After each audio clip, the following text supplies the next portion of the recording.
வணக்கம். நாம் இப்போ எதை பற்றி பேச போகிறோம் அப்படின்னு பார்த்தீங்கன்னா, திரு விஜய் அவர்களின் தேர்தல் பிரச்சாரம். இதுவரைக்கும் மற்ற கட்சியினரால் விஜய் அவர்கள் வீட்டை விட்டு வெளியே வரல, பிரச்சாரம் மேற்கொள்ளலை, தேர்தல் டைம் நெருங்கிருச்சு, இப்படி நிறைய கேள்விகள் தாவேக்கா மீது வைக்கப்பட்டது. அந்த சூழ்நிலையில் நாளைய மறுநாள் விஜய் தேர்தல் பிரச்சாரத்தை மேற்கொள்கிறாரு.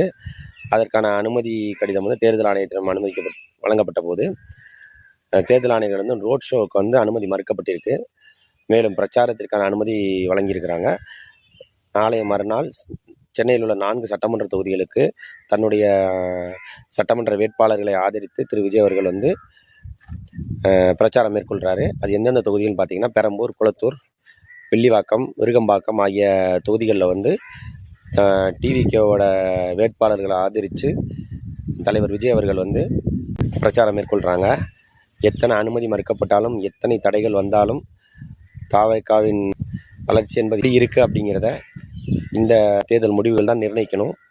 இன்னும் ஒரு சில நாட்களை பிரச்சாரம் மேற்கொள்ளும் திரு விஜய் அவர்கள் தன்னுடைய ஆதரவாளர்களையும், தன்னுடைய சட்டமன்ற உறுப்பினர்களையும், தன்னுடைய ரசிகர்களையும் நம்பி மட்டுமே இந்த பிரச்சாரத்தை மேற்கொள்கிறார்.